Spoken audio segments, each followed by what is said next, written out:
नमस्कार दोस्तों, स्वागत है आपका आर ऑडियो बुक स्टूडियो में, आपके अपने चैनल पर, जहां हम कहानियों की दुनिया में खो जाते हैं, प्रेरणादायक किताबों के सारांश सुनाते हैं। आज हम लेकर आए हैं एक ऐसी ही अमर कथा का सारांश। 8वीं शताब्दी का समय। दक्षिण भारत के केरल का एक शांत गांव काल्डी, पेरियार नदी के तट पर स्थित इस छोटे से स्थान में प्रकृति का मौन व्याप्त था। यहीं शिवगुरु और आर्यांबा के घर एक ऐसे बालक का अवतरण हुआ जिसकी आंखों में अनंत का तेज था। नीति ने शंकर के लिए एक कठिन मार्ग चुना था। अल्पायु में ही पिता का साया सिर से उठ गया और बालक शंकर अपनी माता के साथ अकेले रह गए। लेकिन यह बालक साधारण नहीं था। जहां अन्य बच्चे खेलों में मग्न थे, शंकर वेदों की ऋचाओं के गहरे अर्थों में डूबे रहते थे। मात्र 7 वर्ष की आयु तक उन्होंने वह ज्ञान प्राप्त कर लिया था जिसे पाने में विद्वानों को दशकों लग जाते हैं। यहीं से उनके जीवन की दिशा बदलती है। शंकर ने देखा कि संसार केवल दुखों और नश्वर सुखों का एक जाल है। उन्होंने अपनी माता से संन्यास की अनुमति मांगी, लेकिन मोह के वशीभूत होकर माता ने मना कर दिया। फिर वह क्षण आया जिसने इतिहास बदल दिया। नदी में स्नान करते समय उस मगरमच्छ के आक्रमण ने शंकर को वह अवसर दिया जिसकी उन्हें प्रतीक्षा थी। उन्होंने अपनी मां को यह एहसास कराया कि जीवन क्षणभंगुर है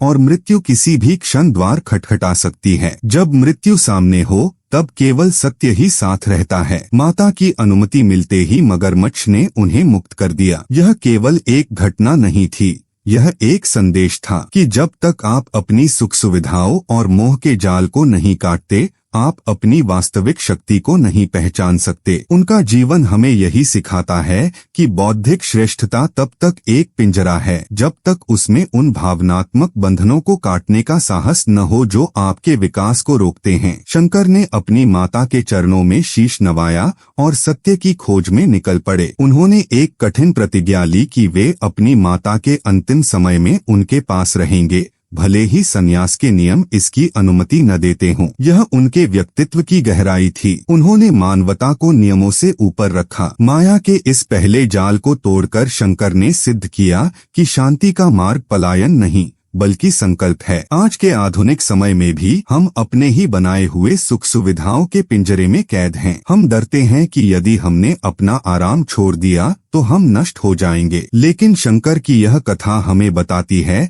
कि जब आप अपना सुरक्षा तंत्र त्यागते हैं तभी आप ब्रह्मांडीय चेतना से जुड़ पाते हैं। मोह को त्यागो, सत्य को खोजो, यही वह मंत्र था जिसे लेकर शंकर ने अपने घर की दहलीज लांघी थी। उनका यह निर्णय उनके जीवन का अंत नहीं था, बल्कि एक ऐसी नई यात्रा की शुरुआत थी जिसने पूरे भारत को एक नई चेतना से भर दिया। अब आगे बढ़ते हैं अगले अध्याय की ओर। अध्याय 2। शंकर केरल की सीमाओं को पार कर उत्तर की ओर चल पड़े हैं। नंगे पांव, बिना किसी सहारे के, वे एक ऐसे गुरु की खोज में हैं जो उन्हें उस परम सत्य का अनुभव करा सके जिसे उन्होंने शास्त्रों में पढ़ा था। हजारों किलोमीटर की इस कठिन यात्रा में उनके पास केवल एक ही शक्ति थी, मौन और संकल्प। वे नर्मदा नदी के तट पर पहुंचते हैं जहां एक गहरी गुफा के भीतर से एक रहस्यमयी ऊर्जा निकल रही है। गुरु को खोजने के लिए आपको पहले अपनी पुरानी पहचान को मिटाना होगा। जब तक घड़ा भरा हुआ है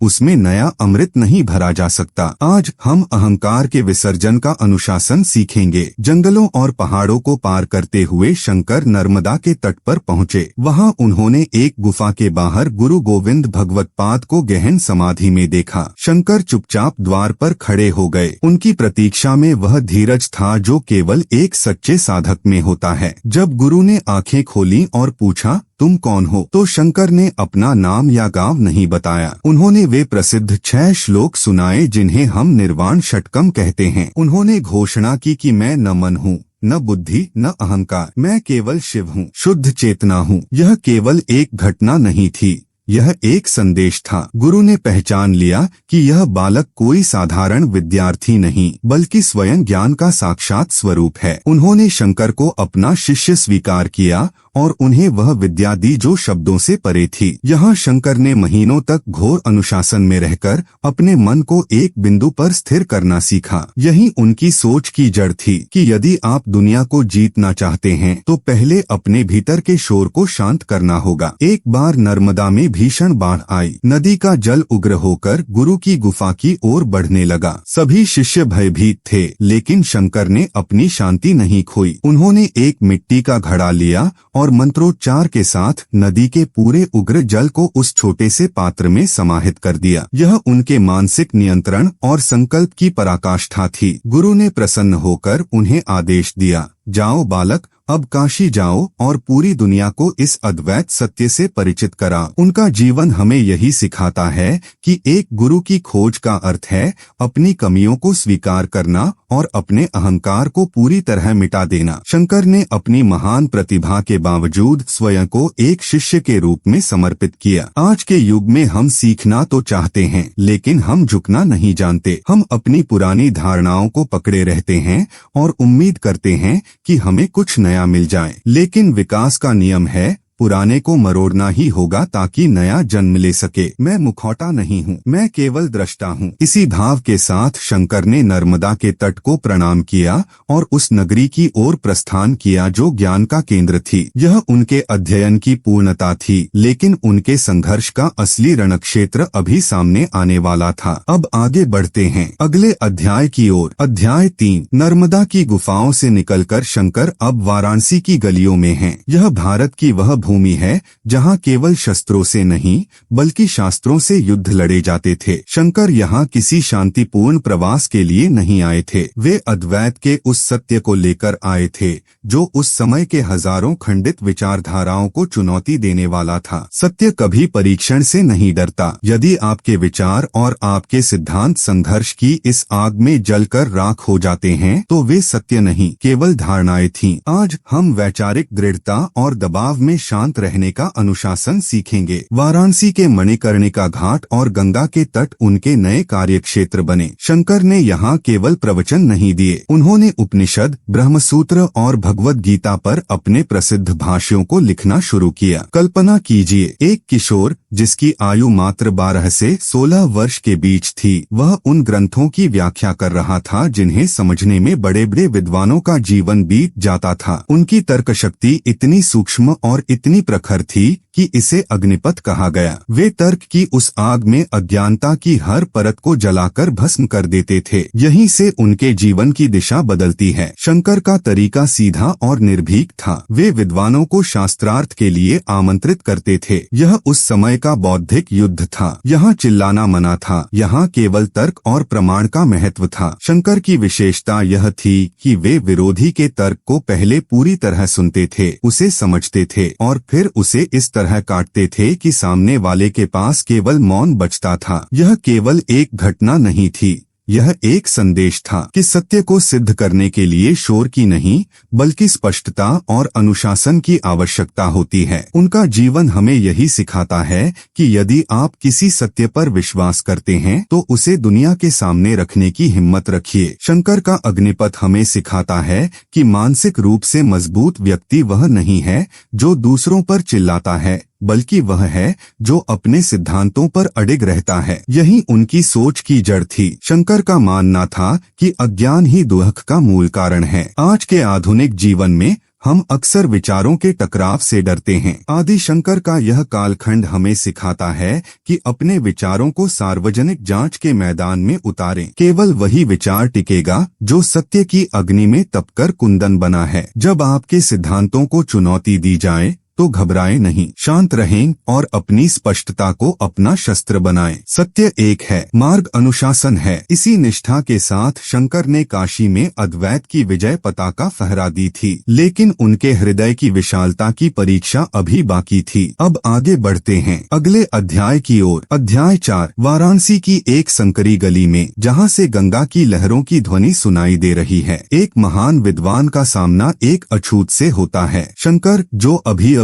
शास्त्रार्थ जीत कर निकले हैं, उस व्यक्ति से मार्ग से हटने को कहते हैं, लेकिन वह व्यक्ति पीछे नहीं हटता। वह एक ऐसा प्रश्न पूछता है जो शंकर के पूरे अद्वैत दर्शन को हिलाकर रख देता है, तुम किसे हटने को कह रहे हो? इस शरीर को जो मांस से बना है या उस आत्मा को जो तुम्हारे और मेरे भीतर एक ही है? उस एक क्षण में जगत गुरु को बोध हुआ कि उनका सारा ज्ञान अधूरा था। आज हम परम विनम्रता और अंतर्विरोधों को मिटाने का अनुशासन सीखेंगे। गली के उस मोड़ पर खड़ा वह व्यक्ति कोई साधारण राहगीर नहीं था। वह शंकर के भीतर छिपे सूक्ष्म अहंकार को तोड़ने आया था। जब उसने पूछा कि क्या गंगा के जल में दिखने वाला सूर्य अलग होता है और गंदे नाले के पानी में दिखने वाला अलग, तब शंकर को अपनी भूल का एहसास हुआ। उन्होंने उसी क्षण उस व्यक्ति के चरणों में दंडवत प्रणाम किया। एक सन्यासी और उस समय के सबसे बड़े विद्वान ने बिना किसी हिचकिचाहट के अपनी गलती स्वीकार की। यह केवल एक घटना नहीं थी,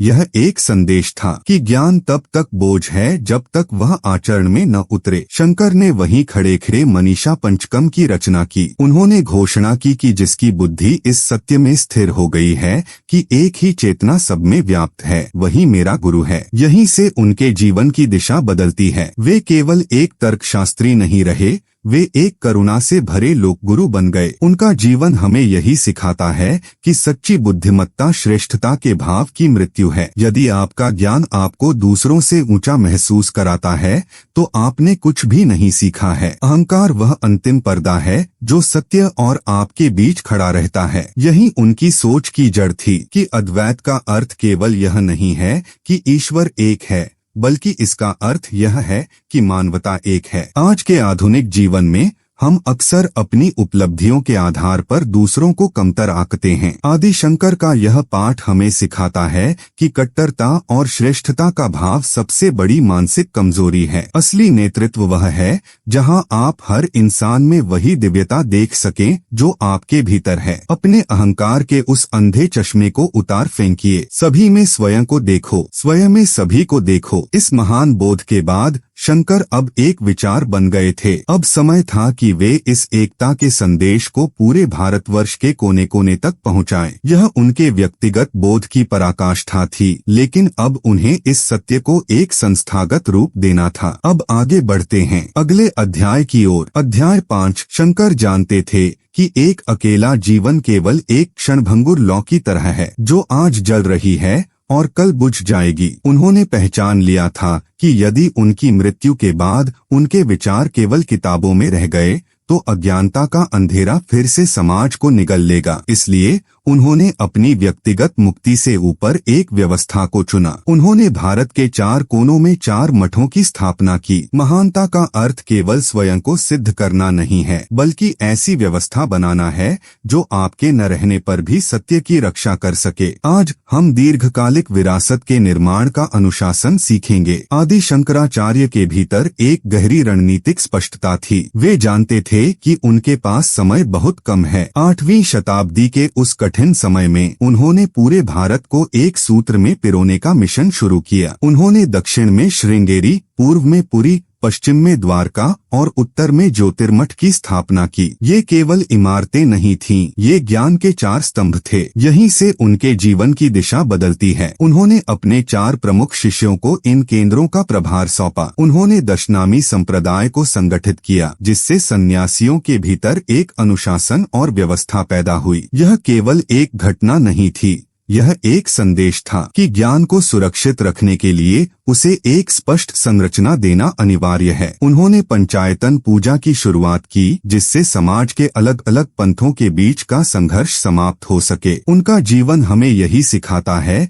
कि व्यक्तिगत प्रतिभा आपको सफलता दिला सकती है, लेकिन केवल एक सुव्यवस्थित प्रणाली ही आपकी विरासत को सुरक्षित रख सकती है। शंकर ने स्वयं को व्यवस्था के पीछे रखा और सिद्धांतों को आगे बढ़ाया। यही उनकी सोच की जड़ थी कि धर्म की रक्षा तभी संभव है जब उसे सिखाने वाले लोग अनुशासित और संगठित हों। आज के आधुनिक जीवन में हम अक्सर केवल आज के लिए जीते हैं। आदि शंकर का यह कालखंड हमें दशक और शताब्दी के दृष्टिकोण से सोचने के लिए प्रेरित करता है। अपने कार्यक्षेत्र में केवल तत्कालीन लाभ न देखें, ऐसी प्रणालियां बनाएं जो आपकी गैरमौजूदगी में भी कार्य कर सकें। अहंकार को हटाएं और संरचना को महत्व दें। व्यवस्था का निर्माण करो, प्रकाश को सुरक्षित रखो। शंकराचार्य ने मात्र 32 वर्ष की आयु तक पहुँचते पहुँचते वह सब कर लिया था जिसे करने के लिए लिए कई जन्म भी कम पड़े। भारत एक सूत्र में बंध चुका था। अब शंकर की यात्रा उस बिंदु की ओर बढ़ रही थी जहां से कोई वापस नहीं आता। अब आगे बढ़ते हैं अंतिम अध्याय की ओर। अध्याय 6, 32 वर्ष की अल्पायु। जहां अधिकांश लोग केवल अपने करियर की शुरुआत कर रहे होते हैं, वहां शंकर ने एक बिखरे हुए राष्ट्र को एक कर दिया था। हिमालय की बर्फीली चोटियों, केदारनाथ के एकांत में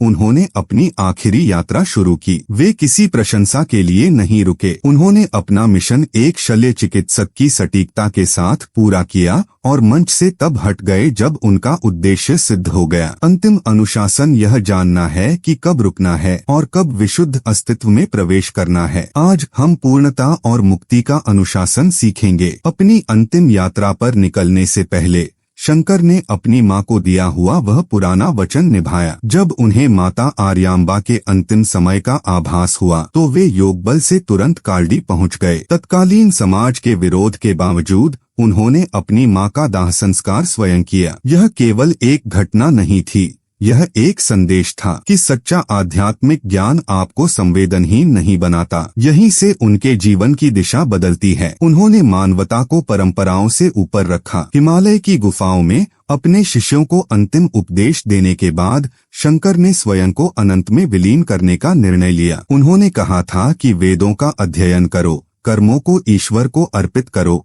और अंततः उस परम सत्य में विलीन हो जाओ। यही उनकी सोच की जड़ थी कि यह शरीर केवल एक वस्त्र है और मृत्यु केवल एक परिवर्तन। उनका जीवन हमें यही सिखाता है कि जीवन की लंबाई नहीं बल्कि उद्देश्य की पूर्णता मायने रखती है। शंकर ने 32 वर्षों में ही अपना लक्ष्य प्राप्त कर लिया था। उन्होंने सिखाया कि जब आपका कार्य पूरा हो जाए तो अहंकार को उसे पकड़े नहीं रहना चाहिए। आज के आधुनिक जीवन में हम अक्सर अपनी उपलब्धियों से चिपक जाते हैं। आदि शंकर का यह अंतिम पाठ हमें त्याग का सर्वोच्च अनुशासन सिखाता है। कार्य पूर्ण हुआ, आत्मा मुक्त है। आदि शंकराचार्य का भौतिक अस्तित्व समाप्त हुआ, लेकिन उनकी विरासत एक ऐसी ज्योति बन गई जो आज 1200 साल बाद भी उतनी ही प्रखर है। उन्होंने मगरमच्छ के जबड़ों में मृत्यु को चुनौती दी। उन्होंने 2000 किलोमीटर का सफर नंगे पांव तय किया। उन्होंने भारत की चारों दिशाओं में ज्ञान के ऐसे स्तंभ गाड़े जिन्हें समय की आंधी भी नहीं हिला सकी। आदि शंकराचार्य ने हमें धर्म नहीं